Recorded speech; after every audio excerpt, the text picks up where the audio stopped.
Bonjour ou bonsoir à vous tous et merci d'être avec nous dans l'émission Le Monde ce samedi 2 mars 2024. Voici le menu du jour. On parlera du Tchad, l'opposant Yaya Dillo tué après une présumée tentative de coup d'État. Nous irons également du côté du Sénégal qui domine toujours l'actualité sur le continent. Le dialogue national va-t-il permettre de sauver la fin de mandat de Macky Sall pendant que ce dialogue a proposé la date du 2 juin comme date pour la présidentielle. On parlera du Niger qui garde ses frontières toujours fermées avec le Bénin. Et puis au Togo, on parlera des législatives et régionales du 30 avril prochain. Les forces en présence, nous en discuterons et puis nous parlerons également de ces partis qui vraisemblablement ne sont pas intéressés par cette élection. Et pour faire ce débat, je reçois deux invités. Constant Lemou est analyste politique. Bonsoir Constant. Bonsoir Samuel, bonsoir à mon co-débatteur, bonsoir à tous ceux qui nous suivent, spécialement M. Banatoma du côté de Notiens. Merci beaucoup d'avoir accepté notre invitation. Face à vous, Abel Hezou Yaobadassé. Il est le secrétaire général du Parti du Peuple et d'Intégrité. Monsieur Badassé, bonsoir. Bonsoir Monsieur Samuel, et bonsoir Monsieur Constant, et bonsoir à tous les auditeurs et auditrices téléspectateurs aussi de la Niveau TV. Et merci à vous également d'avoir accepté l'invitation de cette émission. Beaucoup.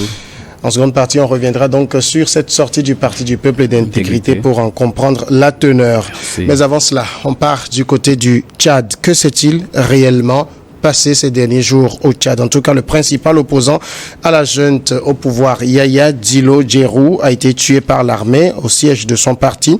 C'est le porte-parole du gouvernement qui a fait l'annonce. C'était le jeudi, la mort du principal opposant, le général Mahamat Idriss, le principal opposant au général Mahamat Idriss Déby.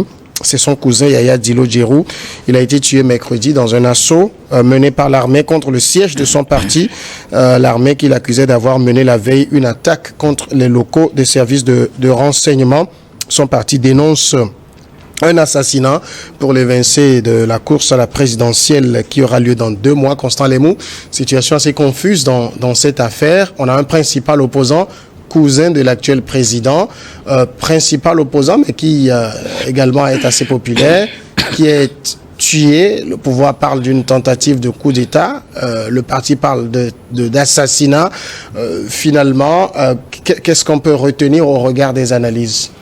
Oui, il y a une sérieuse confusion dans cette affaire d'assassinat de l'opposant tchadien dans la mesure où, oui, le pouvoir accuse l'opposant et son parti d'avoir tenté de tuer le président de la Cour constitutionnelle, c'est ça? Et bon, d'avoir attaqué les services de renseignement, tout cela. Et en représailles, l'armée s'est déferlée au siège du parti et a tiré à bout portant sur plusieurs militants qui y étaient, et le leader a été donc tué. Il a été atteint mortellement.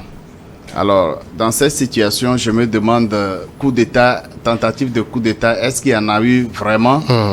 Puisque je ne vois pas l'intérêt de ce leader de l'opposition qui a vraiment une popularité qui lui permet de faire un bon score. Pourquoi pas remporter les élections au Tchad, tenter un coup de force, et même si c'était le cas, il n'a pas attaqué la présidence et il s'attaque au service de renseignement ou bien le président d'une institution.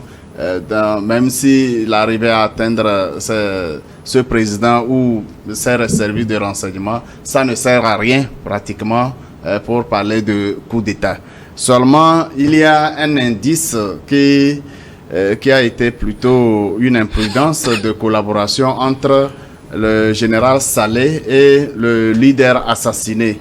Le général Saleh Itno a fait défection et a plutôt rejoint le parti de l'opposition, donc de Dillo, de sorte que dans l'interprétation, dans l'analyse militaire et de la gouvernance, on peut rapidement penser à un complot entre cette organisation politique et ce général qui est rentré en dissidence avec le parti au pouvoir. Donc, il y a une réelle confusion de sorte qu'il est difficile de situer clairement. Mais personnellement, je ne pense pas que l'opposant politique ait tenté un coup d'État alors que le calendrier électoral était annoncé pour se tenir très bientôt, pour que les élections présidentielles se tiennent très bientôt. Et d'ailleurs, il était déjà annoncé candidat et je ne vois pas l'intérêt pour lui de tenter un complot, un coup d'État contre le pouvoir d'Idriss Mohamed Déby. C'est en tout cas ce qui s'est passé mercredi et jeudi à N'Djamena. Ça rappelle ce qui s'était déjà passé il y a 3 ans. C'était aussi au QG toujours de Monsieur Yaya Dillo. Une attaque de l'armée. On se rappelle à l'époque sa mère et sa mère avait été tuée dans l'attaque, un de ses fils également. Une attaque pareille lui ôte également la vie aujourd'hui. On a comme l'impression qu'il s'agit juste de se débarrasser d'un monsieur qui vraisemblablement est une menace. Ouais. Bon, je m'en vais apporter de l'eau au moulin à M. Constant. Je crois que ce qui se passe actuellement au Tchad, au-delà de la confusion que nous constatons, on a l'impression que le régime tchadien a une volonté manifeste de se débarrasser, comme vous venez de le dire, d'une personnalité qui devenait de plus en plus gênante. Alors, par rapport à l'approche de ces élections, l'attribuer une tentative de coup d'État, franchement, moi, je ne crois pas à cette idée. Mais il faut voir que l'homme, quand même, était populaire. C'est quelqu'un qui est populaire. Et même si il y avait tentative de coup d'État, je crois que ce n'était pas un assaut qu'il fallait donner au sein de son parti, jusqu'à ce que l'intéressé ne trouve la mort. On aurait souhaité peut-être qu'une convocation, ou bien une arrestation simple. Est-ce qu'au sein du siège de Yaya Dillo, est-ce qu'il y avait des hommes armés qui avaient riposté lorsque les forces de défense et de sécurité sont venus le chercher?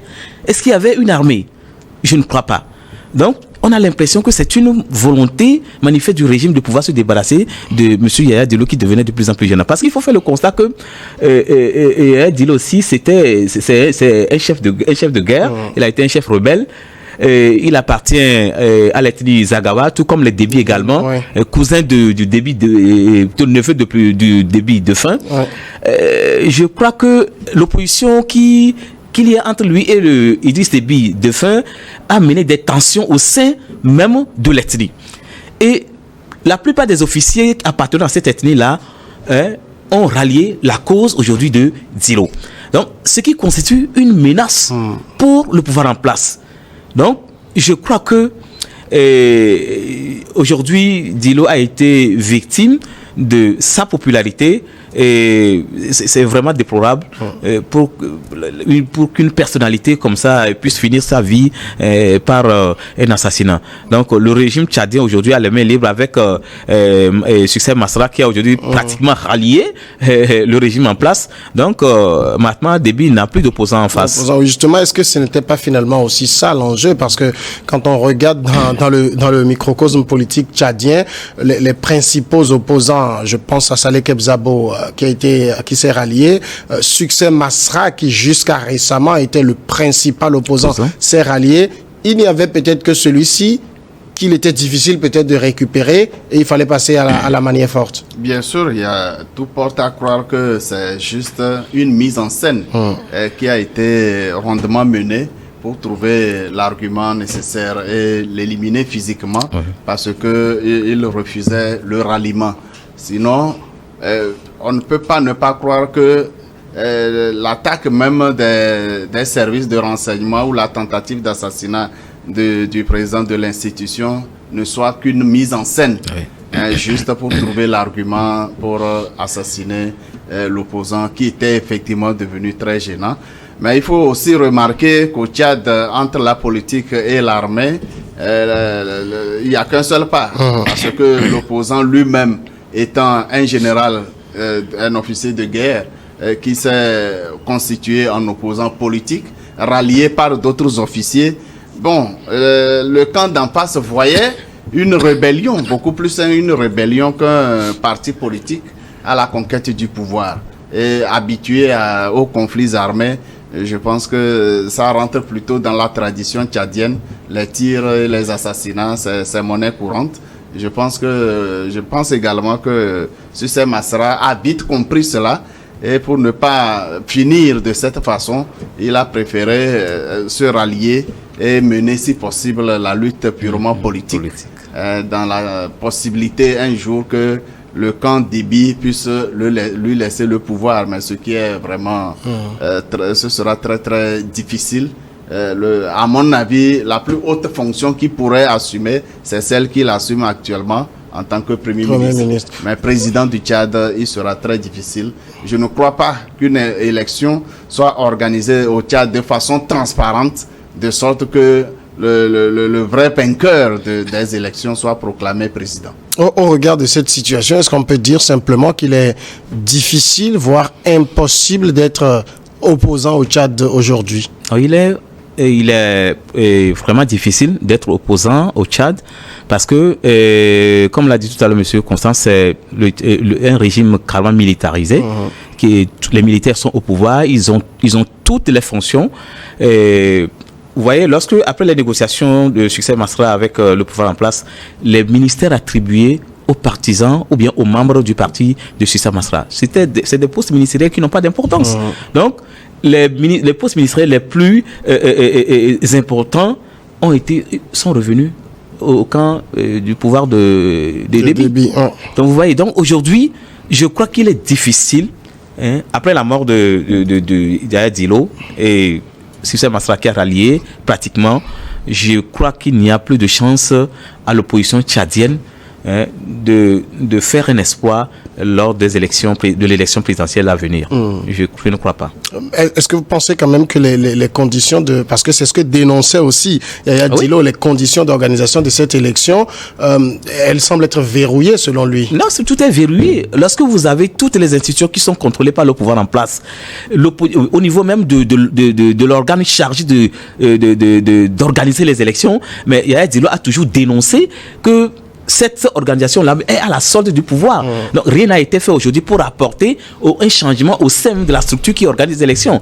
Donc, aujourd'hui, tout est clair que, comme l'a dit M. Constant tout à l'heure, je ne vois pas d'élection organisée au Tchad qui puisse proclamer quelqu'un d'autre que Déby maintenant s'il est effectivement candidat. C'est aussi un pays où, sur le plan sécuritaire, il n'y a pas vraiment de stabilité parce que, au-delà de la situation interne, vous savez qu'il y a aussi des attaques menées régulièrement à partir de la frontière libyenne. Est-ce qu'aujourd'hui, en éliminant cet ancien chef de guerre, Idriss Déby s'assure aussi une certaine quiétude sur le plan sécuritaire? Sur le plan sécuritaire, on ne peut pas parler de quiétude au Tchad. D'ailleurs, il n'y en a jamais eu. D'ailleurs, l'autre... Feu maréchal Idriss Déby disait qu'il n'a jamais connu de bonheur. Toute sa vie l'a passé au front, toujours l'arme au poing.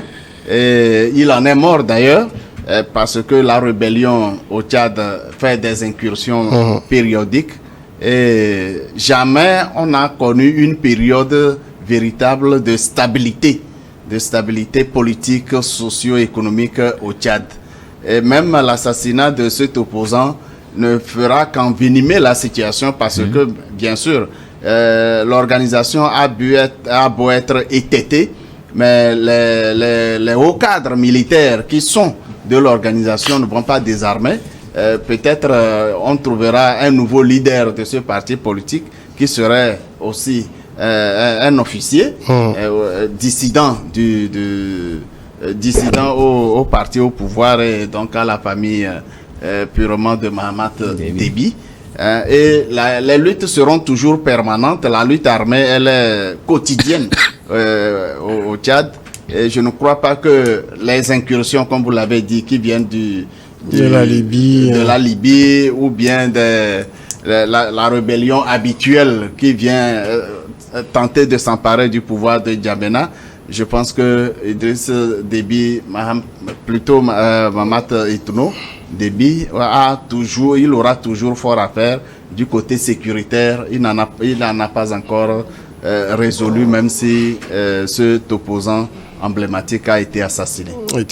Deuxième sujet, nous passons du côté du Sénégal également. C'est un autre pays qui domine l'actualité sur le continent. On va parler donc du dialogue national. Ce dialogue va-t-il permettre donc de sauver le pouvoir du président Macky Sall ? Alors que le pays est plongé dans cette crise politique depuis l'annonce par Macky Sall du report de l'élection présidentielle, eh bien, une nouvelle date du scrutin a été proposée à l'issue du dialogue national. On y reviendra après. Mais toujours est-il donc que ce dialogue aujourd'hui, Abel Badassé, est un peu comme la bouée de sauvetage qu'on lance au président sénégalais. Oui, c'est vrai, c'est la bouée de sauvetage parce que le président sénégalais actuellement est dans une situation inconfortable. Je crois que entre les politiques, bien entre les fils d'un même pays, quelles que soient les difficultés, quel que soit le problème, on doit finir toujours par une table de discussion. Et moi, j'invite la classe politique de l'opposition sénégalaise à accepter ce dialogue-là qui est offert afin de pouvoir harmoniser les points de vue pour aller aux élections à la nouvelle date prévue. Je crois que ce dialogue-là, c'est ça qui peut pacifier le pays.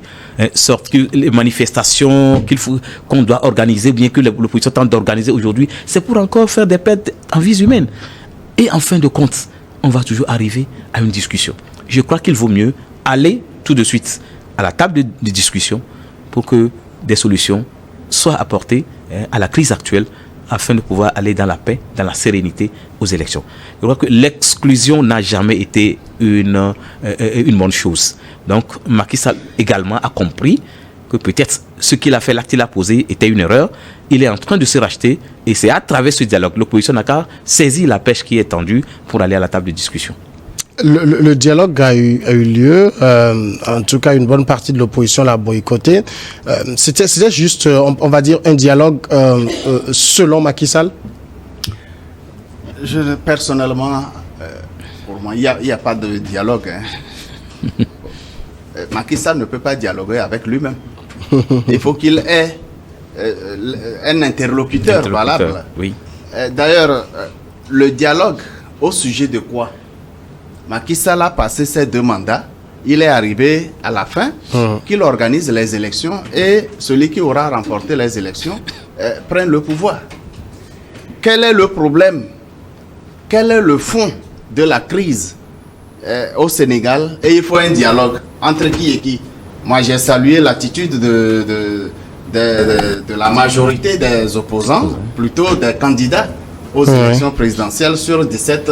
Je pense que oui. Deux ont répondu et les 2, ce sont des pions de Macky Sall lui-même. Autrement dit, ce qu'ils ont organisé comme dialogue, c'est une cérémonie juste pour donner un certain visage, une forme à ce qui n'a pas de sens.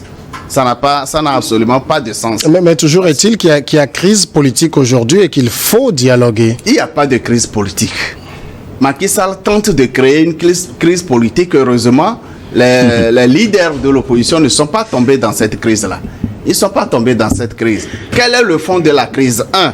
Il ne voulait pas afficher clairement son intention de ne pas se présenter pour un 3e mandat. Ça, c'est la première cause des manifestations. Il a fini par y renoncer.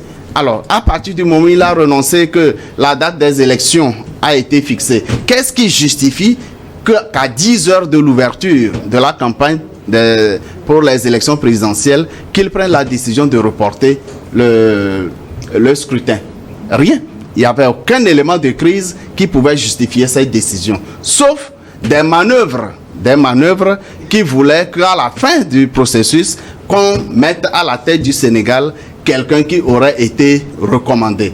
Qu'est-ce que j'appelle recommandé? Comment se fait-il que les candidatures déposées, la candidature de l'autre, Karim Wade, a été rejetée parce que il a double nationalité. Voilà ce Karim Wade qui se plaint de 2 membres du Conseil constitutionnel. Mais au même moment, le gouvernement français déchoit Karim Wade de sa seconde nationalité, la nationalité française. Et alors, Macky Sall saisit l'occasion pour reporter les élections. Ce décret a été attaqué par le même Conseil constitutionnel qui était décrié. Si il y a corruption, si le Conseil constitutionnel a perdu de sa crédibilité parce que soupçonné d'être corrompu, pourquoi est-ce que c'est devant la même cour que l'acte reportant, le décret reportant l'élection a été attaqué? L'institution rend sa décision et Macky Sall respecte. Alors, si ce n'était pas une institution crédible, alors là, il devrait faire fi de ce que le Conseil constitutionnel livrerait comme décision.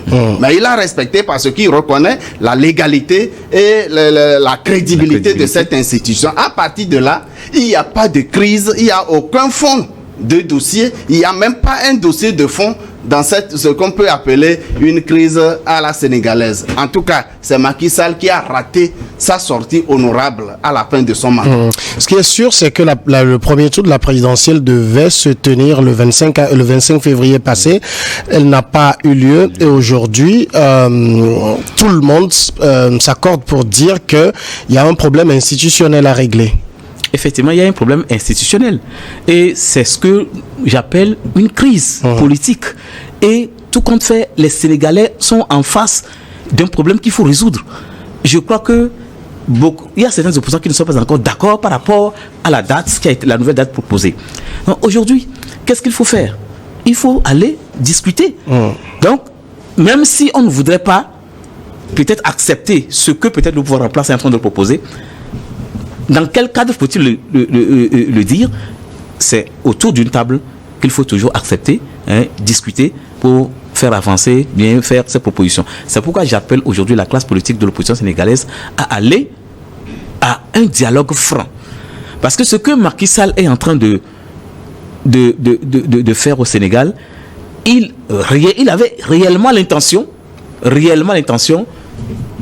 de se présenter à un troisième. Parce que je me rappelle, en 2020, lorsque il s'agissait de limiter les mandats au sein de l'espace CEDEAO, il faisait partie des pays qui s'étaient opposés à la limitation des mandats à 2 dans l'espace CEDEAO. Mais qu'est-ce qu'il avait en tête avant de refuser cela? Donc si aujourd'hui, à quelques jours de l'élection présidentielle, il trouve un stratagème pour reporter on n'a pas compris, la classe politique ne comprend pas. S'il n'avait pas un intérêt dedans, je crois que c'est vrai, il a voulu jouer la carte de Karim Wade, qui était un pion français que la France voulait faire passer. Si la candidature de Karim Wade a effectivement été rejetée, je crois que le candidat qui passerait aujourd'hui, si c'est un candidat de l'opposition, ce serait peut-être celui qui est proche de son coup. Et c'est ce que la France ne veut pas. Donc, qu'est-ce que les Sénégalais devraient faire aujourd'hui? C'est toujours d'aller à cette table-là pour que cette classe puisse apporter son soutien à l'institution qui vient aujourd'hui de trancher que Macky Sall n'avait pas en réalité raison de pouvoir reporter les élections. Donc, aujourd'hui, il faut régler le cas de Karim Wade. Est-ce qu'il peut être candidat selon ce que la Cour vient de décider? Si oui, alors c'est à discuter. Donc, tout doit se faire autour d'une table. Ce que propose le dialogue national aujourd'hui, outre la date proposée pour le premier tour de la présidentielle, on reviendra sur ça, c'est aussi une sorte de refonte. Il faut repêcher les candidats qui avaient été recalés. Et ça ressemblerait à une pacification du processus électoral en quelque sorte. En réalité, la loi sénégalaise entourant les élections, elle est très claire. Elle a été appliquée dans toutes ces lettres et les candidats qui sont aptes, qui ont rempli les conditions, on connaît leur liste. C'est à eux d'aller aux élections. Quel que soit le jeu organisé par Macky Sall pour faire passer coûte que coûte Karim Wade, ce qui est sûr, la liste des candidats est bien connue, sortie par le Conseil constitutionnel. Cette décision, elle est en vigueur jusqu'à l'instant où nous en parlons. Ce n'est pas parce qu'on cherche à créer de la tempête dans un verre d'eau qu'il faut revenir sur des décisions qui étaient prises dans toutes les normes en respectant les textes fondamentaux du pays. On n'a pas besoin de négocier ce qui ne l'est pas. Ce qui n'est pas possible. Oui, mais en même temps... Quelle est la nécessité que Karim Wade soit candidat? En même temps, vous savez aussi que si c'est l'écartement de la candidature de Karim Wade qui a jeté la poudre sur le feu, on a pu découvrir après qu'il y a eu une candidate qui a été avalisée, qui avait, elle autre, la double nationalité. C'est ce qui a été l'élément déclencheur de la crise. Bien, puisque cet élément n'avait pas été évoqué, personne, en réalité, l'invalidation de la candidature de Karim Wade a été à la suite de la plainte d'un candidat. Karim Wade a porté plainte hors délai. Il a porté plainte hors délai. La liste des candidats avait été déjà publiée. À partir de ce moment, la décision du Conseil constitutionnel n'est pas susceptible d'attaque. Désormais, la liste qui est retenue est valable. Maintenant, ce n'est pas parce que, après tout, on a découvert qu'il y a eu une irrégularité dans le dossier d'une candidature qu'il faut remettre en cause tout le processus. Ça n'a pas de sens. La candidature de Karim Wade n'est pas un fait national. Ce n'est pas... ça repose sur quoi? Rien. Vous parliez tantôt de crise institutionnelle. Il n'y a pas encore de crise institutionnelle au Sénégal. Parce que Macky Sall est en train de terminer son mandat. Le 2 avril, il doit quitter le pouvoir. Ouais, dans un mois exactement. C'est lorsque les élections n'auront pas été organisées et que son mandat est formellement expiré, qu'on rentrera, si possible, dans une crise institutionnelle. Sauf que les textes fondamentaux du Sénégal prévoient, dans de pareilles circonstances, que le président de l'Assemblée nationale gère la période transitoire et organise les élections. Il n'y a pas encore de crise. S'il y a une raison pour laquelle il faut forcément valider la candidature de Karim Wade, alors qu'on la justifie devant tout le monde. Justement, ce que dit Constant, ça tient aussi la route, parce que dans tous les cas, si il n'y a pas d'élection jusqu'au 2 avril, le processus va s'enclencher. Il y a un président de l'Assemblée qui va se charger d'organiser les élections, je pense dans 60 ou 90 jours, je n'ai plus trop souvenance des tests. Et donc, dans tous les cas, on a l'impression que c'est une crise artificielle. C'est une crise artificielle, voulue et créée par Macky Sall. Maintenant, comment on résout ça? Cette crise-là, c'est pourquoi je dis qu'elle doit toujours finir par sur une table de discussion. Si aujourd'hui, après la date du 2 avril passé, Macky Sall est toujours là, mais cela répond à quoi? À quels critères? Donc, je crois qu'aujourd'hui, si les Sénégalais veulent sortir réellement de ce problème, il faut aller à la table de discussion. Mais Macky Sall aujourd'hui doit savoir qu'il est le déclencheur de cette crise artificielle-là, et que si il advienne quelque chose comme manifestation, comme perte en vie humaine aujourd'hui au Sénégal, il a toute la responsabilité. Donc, aujourd'hui, les Sénégalais doivent réellement suivre leur loi fondamentale. Qu'est-ce que la loi dit? À partir du moment où le délai du président actuel est passé, je crois que le président de l'Assemblée nationale est là. Il va gérer les affaires courantes, organiser les élections à la date prévue par le Conseil constitutionnel.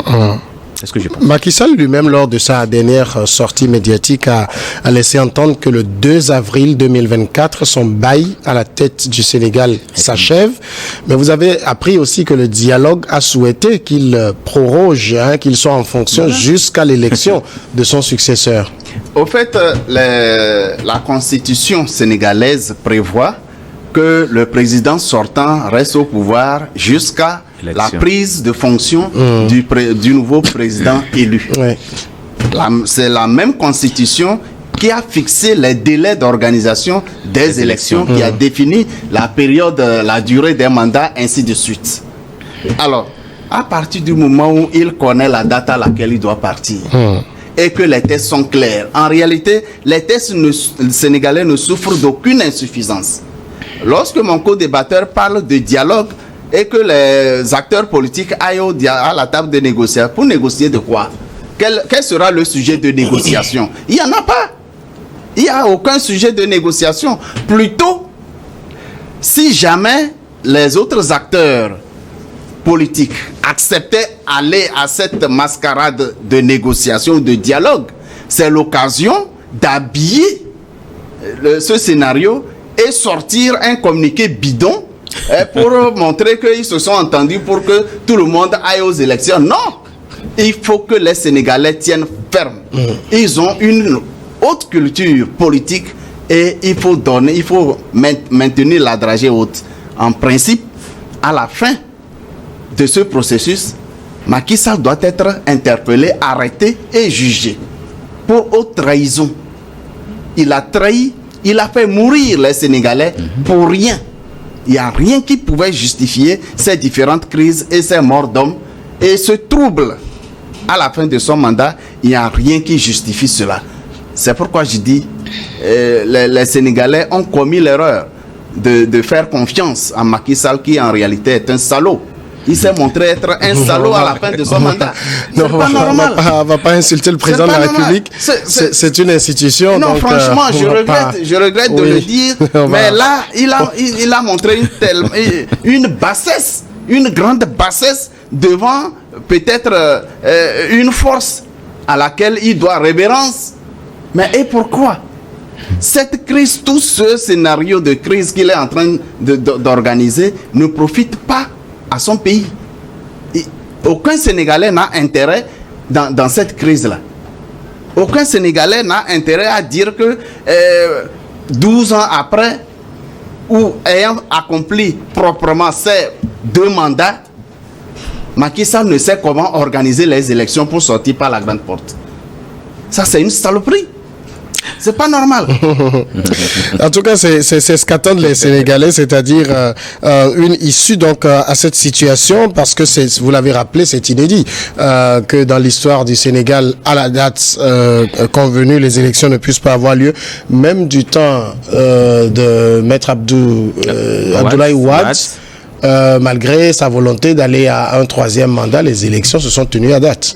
Oui, et Macky Sall était le premier à riposter, à sortir. Il était au devant de la rue pour dire qu'en aucun cas, Abdoulaye Wade ne devait faire un jour de plus. Mais aujourd'hui, c'est lui, le démocrate d'hier, qui crée aujourd'hui une crise artificielle pour pouvoir se donner le droit de proroger son mandat à la tête du pays. C'est ça c'est un paradoxe qui est souvent remarqué auprès de la plupart que nous considérons comme de grands démocrates dans certains pays qui sont cités comme exemple de démocratie. Nous avons vu l'exemple de la Guinée, le cas de celui à qui on a fait le coup d'État, Alpha Condé dans l'opposition, il fallait voir, c'était un démocrate qui était apprécié de partout. Mais lorsqu'il est arrivé au pouvoir, qu'est-ce qu'il a fait? Qu'est-ce qu'il a montré? Quel exemple il a donné? Aujourd'hui, c'est le cas Macky Sall. Donc, franchement, on a l'impression que lorsqu'on est dans l'opposition, on montre toutes les vertus. Et lorsqu'on arrive au pouvoir, je ne sais pas qu'est-ce qui fait changer la nature de l'homme. Et subitement, on oublie les principes démocratiques et on ferme sa tête. Macky Sall, aujourd'hui, doit tout faire pour sortir par la grande porte. Et c'est pourquoi je dis que les Sénégalais, que la classe politique de l'opposition sénégalaise aussi puisse l'aider à sortir par la grande porte. Aujourd'hui, aucun Sénégalais n'a intérêt à plonger le pays encore dans des difficultés, dans des manifestations. Sortir par la grande porte, ça veut dire quoi? Mais je crois que il faut l'aider pour que les textes fondamentaux qui régissent la vie démocratique du pays soient appliqués. Comme on l'a dit, on ne va plus encore revenir sur des candidatures qui ont été rejetées. Il y a une liste qui est connue de toute l'opposition, de toute la classe politique sénégalaise. Il faut respecter cette liste-là et aller tranquillement aux élections à la date prévue par le Conseil constitutionnel. Et c'est pourquoi je dis que s'il y a au sein de la classe politique de l'opposition, s'il y a des partis qui ne sont pas d'accord par rapport à cette date-là, là c'est là qu'il faut aller discuter. Il faut alors une table. Donc l'opposition même peut demander aujourd'hui un dialogue. Pas pour mettre, bien pour donner l'occasion à Macky Sall de pouvoir encore prolonger son mandat à la tête de l'État. Non, mais trouver un consensus, un minimum pour pouvoir aller aux élections dans la tranquillité, dans la paix. pour épargner les Sénégalais du chaos, des morts inutiles. De toute façon, vous savez également que le dialogue, on l'a rappelé tout à l'heure, souhaitait qu'il reste en place jusqu'à ce que son successeur soit connu. Et je pense que lors de sa dernière sortie, le Conseil constitutionnel avait tranché cette question en disant que la durée du mandat est intangible. Et alors, à quoi joue le dialogue finalement? Je le disais tantôt, dialogue, il n'y en a pas eu véritablement. Macky Sall a discuté, a organisé son dialogue avec lui-même, avec lui seul. Et j'ai salué l'attitude des acteurs politiques, de l'opposition politique, des candidats déclarés. Mais il a organisé une tempête dans un verre d'eau, il va se noyer seul dans ce verre d'eau. Hein? Ça, c'est qu'il n'y ait pas une seule virgule dans les tests du Sénégal pour que ça serve de leçon à toute personne qui serait tentée ultérieurement d'avoir une telle attitude. Les tests seront respectés. Effectivement, le Conseil constitutionnel a été clair. Le 2 avril, Macky Sall doit partir. Qu'il ait organisé les élections ou pas, il doit partir. Parce qu'il n'y aura pas un vide après lui. C'est lui qui a fait qu'il ne puisse pas passer la main au nouveau président élu. Il part, le président de l'Assemblée nationale assume les 90 jours pendant lesquels il va organiser les élections présidentielles et l'histoire retiendra que Macky Sall aura été vraiment ce mauvais président qui a mal fini son mandat, qui n'a pas réussi à organiser les élections alors que rien ne l'y empêchait. Le Sénégal n'était confronté à aucun problème, ni de l'intérieur, ni de l'extérieur, qui puisse l'empêcher d'organiser les élections. Mais on sait quand même que jusqu'au 2 avril, Macky Sall reste le président de la République. Il est président avec de la République. Tous les pouvoirs. Vous pensez qu'il ne doit pas essayer de désamorcer la situation avant la fin de son mandat? Il peut essayer. Il peut bien essayer. Même la date du 2 juin, on va en parler tout à l'heure. elle peut bien être retenue, sauf que à partir du 3 avril, Macky Sall n'est plus président. Que cette date soit retenue ou pas, Macky Sall ne sera pas président à la fin de la journée du 2 avril. Puisque rien ne pourra lui permettre de garder le fauteuil présidentiel au-delà de l'expiration de son mandat. D'accord, il nous reste un peu moins de 10 minutes pour finir cette première partie, mais ça me permet d'annoncer donc le sujet suivant, c'est toujours le Sénégal. Donc Macky Sall qui retient donc la date du 2 juin pour la prochaine présidentielle. Le président Macky Sall a indiqué à l'issue de la fixation du dialogue national de la date des élections qu'il prévoit respecter ses prérogatives de quitter le pouvoir comme il l'avait annoncé le 2 avril prochain. Le dialogue national a fixé donc au 2 juin, le 2 juin comme date pour les élections, l'élection présidentielle. Je tiens à préciser clairement que je quitterai mes fonctions le 2 avril, comme je l'ai déjà précisé. Ma date de départ est absolument ferme, c'est ce qu'a écrit le président donc sur son compte X. Ça veut dire que la prorogation qui lui est proposée, il ne la jouera pas. Il ne va pas la jouer. Il ne va pas la jouer parce que c'est regrettable pour un président à la carrure de Macky Sall que nous connaissons de sortir par cette porte qui n'est pas honorable. Normalement, on aurait souhaité que à l'ancienne date, c'était le 25 février, mais il puisse organiser les élections et qu'il puisse donner, bien transmettre de façon paisible le pouvoir et quitter la tête haute. Aujourd'hui, dire que ce n'est pas lui qui va laisser encore à partir du 2 avril la place au président de l'Assemblée nationale de pouvoir continuer à organiser les élections, je crois que ça ne l'a pas aidé. Ça ne l'a pas aidé. Ce que j'ai regretté dans l'acte que Macky Sall a posé, c'est que ce report qu'il a décrété lui-même a eu vraiment un préjudice au sein de la classe politique de l'opposition. Parce que nous, on était pratiquement à la veille des élections. Et les états-majors avaient préparé déjà des gadgets à cette date. C'est des millions qui ont été engagés. Donc si aujourd'hui, on a encore une nouvelle date, tout ce qui a été commandé par les partis politiques, toutes les dépenses faites auparavant, je pense que si ces partis-là décident aujourd'hui de l'attaquer en justice, mais ils ont raison. Donc, vraiment, ça a été un préjudice porté à la politique, à la classe politique de l'opposition sénégalaise. Donc aujourd'hui, Macky Sall doit comprendre, à partir du 2 avril, il doit présenter des excuses à la classe politique sénégalaise, au peuple sénégalais, et quitter tranquillement le pouvoir pour laisser la place au président de l'Assemblée nationale afin de pouvoir continuer à organiser les élections pour que le Sénégal vraiment reprenne son chemin de la démocratie. Alors voici exactement ce qu'il écrit sur son compte X. Le dialogue national a proposé le 2 juin 2024 comme nouvelle date des élections présidentielles au Sénégal. Je remercie les forces vives pour ces assises. Toutefois, je tiens à préciser que je quitterai mes fonctions au terme de mon mandat le 2 avril. Comme je l'ai déjà indiqué, la date de mon départ reste absolument ferme. Alors quand le président Macky Sall commence par dire que le dialogue a proposé le 2 juin 2024, est-ce que quelque part il est en train d'avaliser cette date? Il est tenté d'avaliser cette date. Il prendra un décret convoquant le corps électoral pour le 2 juin. Reste à la classe, l'ensemble de la classe de l'opposition, pour voir si l'acte sera attaqué ou pas devant le Conseil constitutionnel. Si l'acte était attaqué, ce serait de bonne guerre. Maintenant, pendant ce temps, pendant que le Conseil constitutionnel statue éventuellement, si jamais l'opposition attaquait l'acte, eh bien, Macky Sall est en train d'égrener les derniers jours. Et il a compris finalement que le jeu qu'il a voulu faire, les mauvais intérêts qu'il a voulu servir en se servant de sa position de président du Sénégal, eh bien, il aura échoué. Et c'est une bonne leçon pour tous les Sénégalais, pour toute la classe politique sénégalaise. Parce qu'aujourd'hui, toutes les nations, tous les peuples ont pris conscience il vaut mieux prendre en main leur destin. On n'a pas besoin au Sénégal que le prochain président soit une marionnette téléguidée de l'extérieur.